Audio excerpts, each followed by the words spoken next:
Carta del más allá. Torcuato Luca de Tena.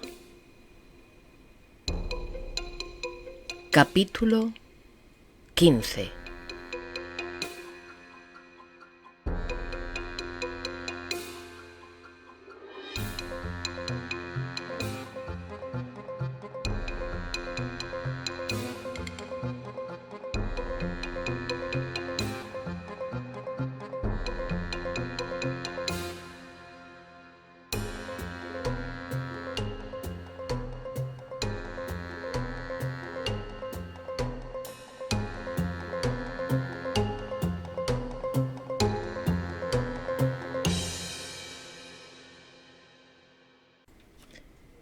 Quienes vivimos nuestro purgatorio experimentamos 4 clases de consuelos. Los 2 primeros son conocidos por los escritores ascéticos que llegaron a su conocimiento por la vía de la intuición lógica, y son la seguridad de entrar un día en la morada definitiva y la imposibilidad de ofender a quien ha de abrirnos las puertas de esa morada. Yo he experimentado otros 2. Uno que procede directamente de la misericordia divina y que viene a decir: has llegado al límite de tu dolor, no sufras más por ahora, apártate de la causa de tu aflicción y reposa. Del que he dejado varios testimonios en páginas anteriores. Este consuelo equivale al que experimentaría una llaga viviente sometida a un sol implacable y que recibiera de pronto sobre su ardimiento una lluvia fina, benéfica y balsámica. Es una amortiguación que corresponde a lo que en otro momento dijimos pena de sentido. Pero ahora quiero detenerme en un cuarto consuelo que, si yo fuera teólogo o moralista, lo incluiría en la atemperación de las llamadas penas de daño. Nunca he leído ni oído hablar de esto. De aquí el interés que creo pueda tener aludir a esta experiencia.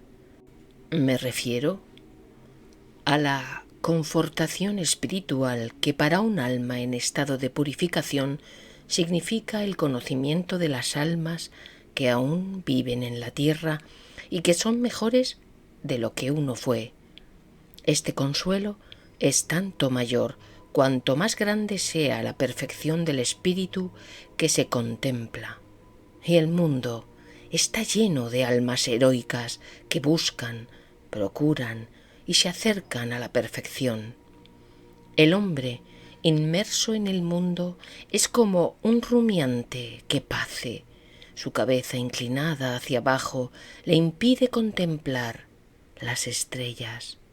Pero hay estrellas entre los hombres que no las vemos brillar simplemente porque no las miramos, pero que lucen y que están ahí a nuestro alcance y para nuestro provecho, ofreciéndonos su ejemplaridad.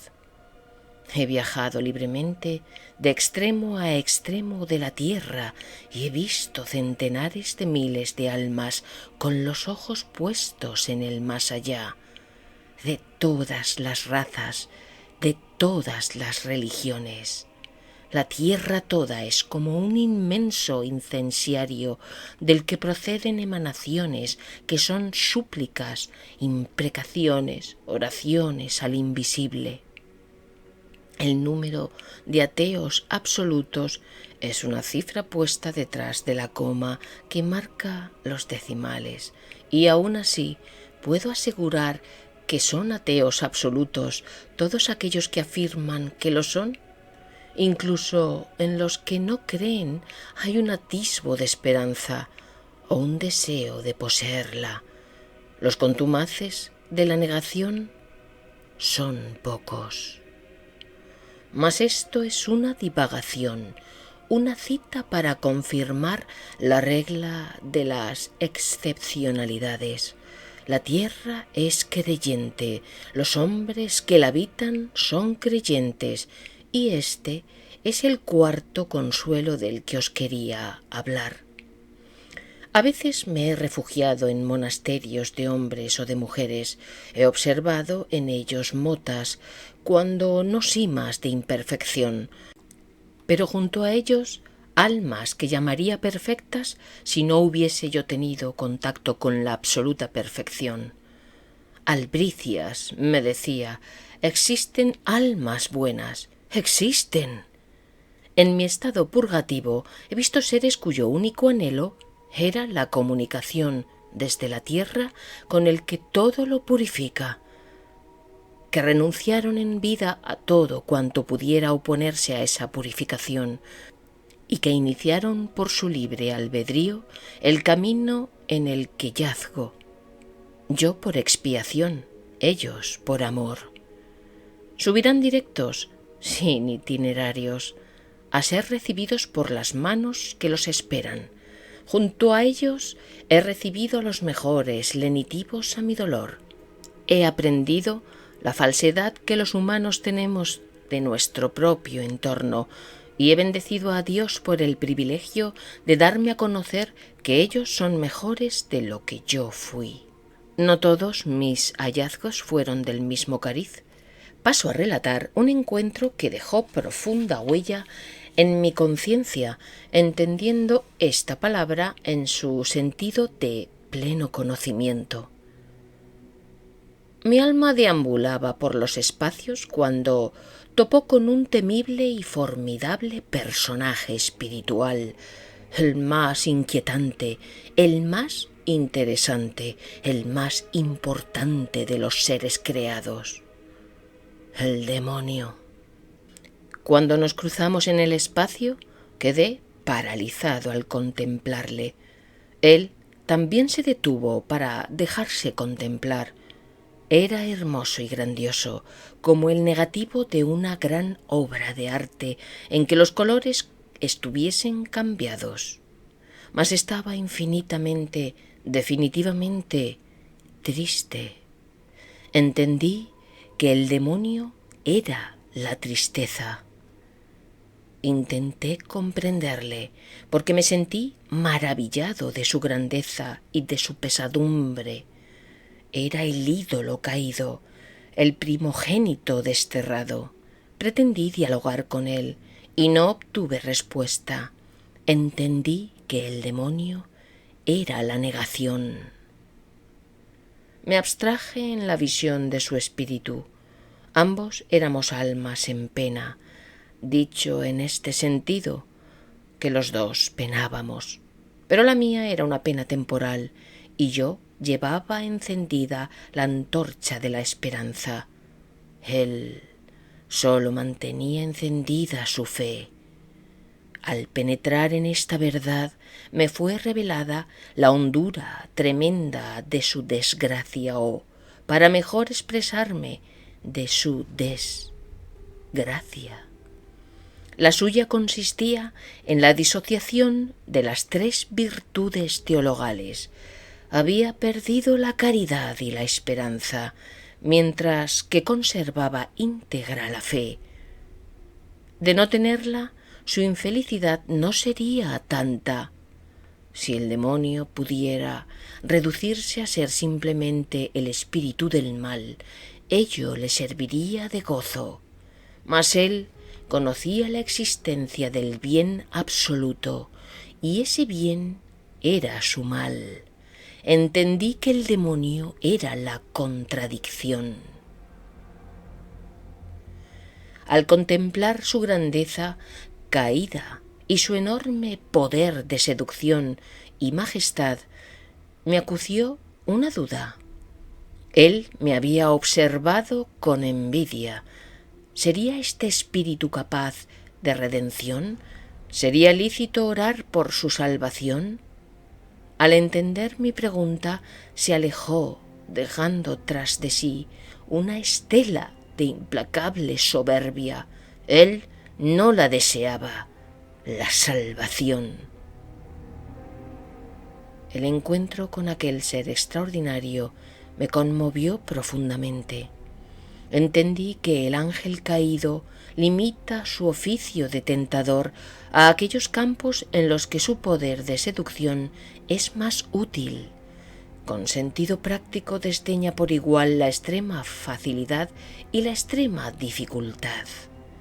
¿Qué sentido tenía entretenerse en tentar a las almas que ya han sido ganadas para él por los otros enemigos del espíritu como son el mundo y la carne? Desviar al hombre de su último fin por el camino de la avaricia carnal era poca cosa para sus poderes, puesto que el hombre por su propia naturaleza tiende a ello. Para esta suerte de tentación no era necesario su soplo, puesto que el hombre se tienta a sí mismo.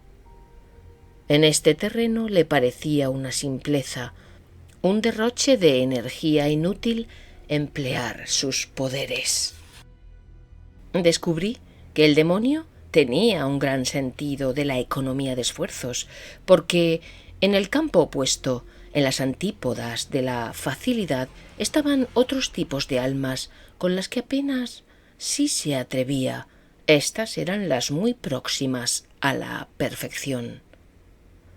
Santa Teresa, que es quien más o mejor ha ahondado en estas interioridades, escribía que al ir penetrando un alma en las moradas más íntimas de su castillo interior, se llega a un estado de goce espiritual que consiste en una cierta seguridad de no pecar.